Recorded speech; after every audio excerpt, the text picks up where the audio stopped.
everybody, it's Mrs. Hofferberth. Let's talk about the gas laws today. So we just completed a lab in class where we measured the pressure of a gas as we did a bunch of different things. And the first part of that lab was we changed the volume of the container that the gas was in by increasing the space in the syringe and decreasing the space in the syringe. And we got a graph. And the graph that you guys got in class looks a lot like this one. So let's interpret this, make sure you understand what it means, and talk about why it's observed, because that's just as important as what happens. So as you look at a graph, remember to start by looking at what's on the X and the Y axis, along with the title. Well, the title of this graph is pressure and volume, so probably has something to do with pressure and volume. As you look at the X axis along the horizontal line here, it says volume in milliliters. So as we move from left to right, that volume is increasing. Well, volume is the size of the container. So as the container gets bigger and bigger, that's what we're measuring, and that's what we were changing as we move from left to right.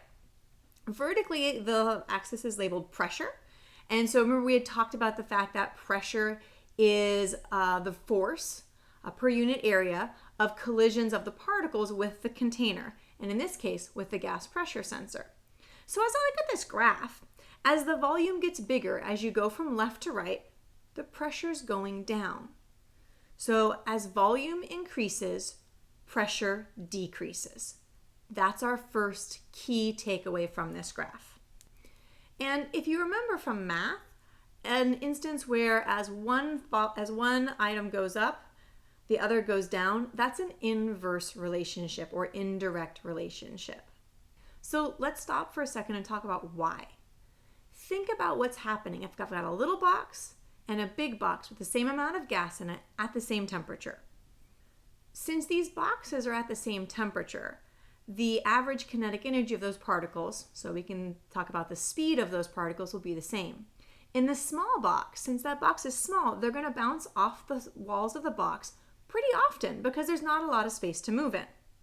On the other hand, in the big box, since the particles are moving at the same speed as they were in the smaller box, it's going to take them longer to reach the walls of the container. If it takes longer to reach the walls of the container, there will be fewer collisions. And if there are fewer collisions, the pressure and the force is going to decrease. So because there's more space, there's fewer collisions. That leads to a lower pressure.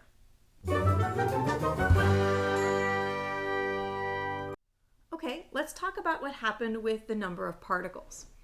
So the second part of the lab had you change the amount of gas that was in the syringe.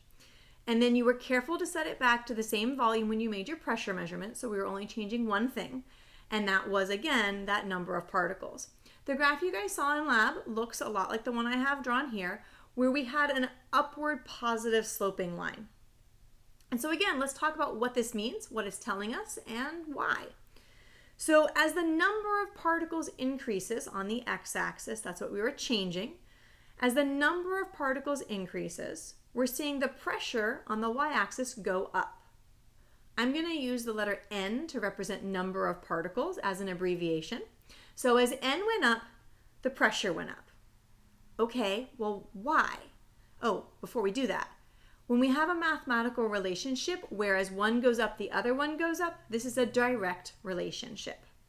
Now, the why. Let's think about this. The volume is staying constant.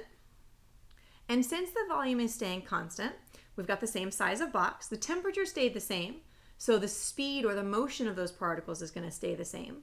And we're going to change the number of particles. So maybe initially there were 2 particles in the box, 2 puffs of gas. And then a little while later, we'd added more, and now there were 5 particles or 5 puffs of gas. Think about the collisions. Pressure is about the collisions. In the box with 2 particles, those are certainly going to bounce off the wall, but not as much because there's only 2 of them.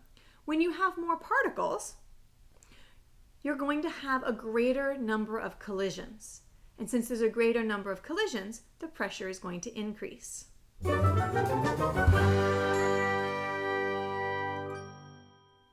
The other relationship that you looked at in lab was pressure and temperature.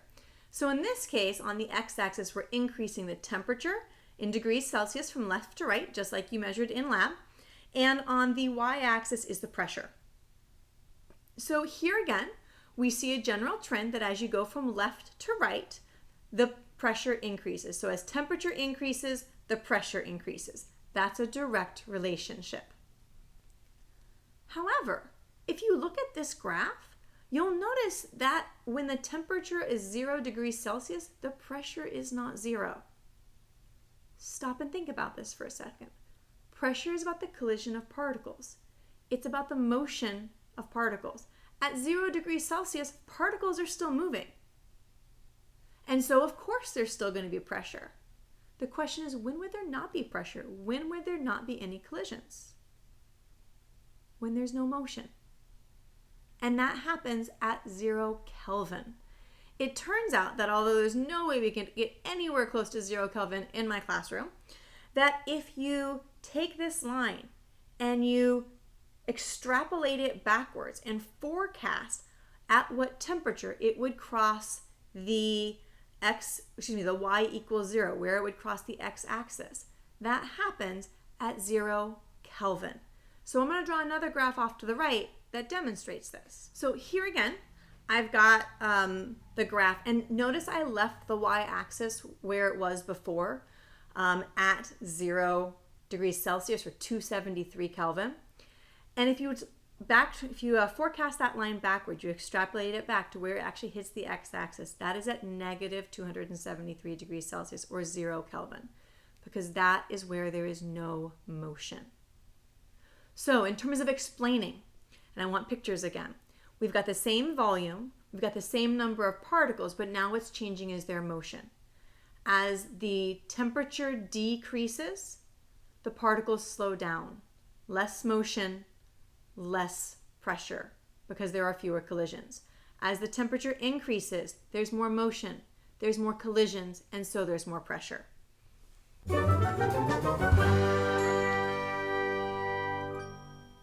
So just to recap, we have 3 different relationships that we talked about.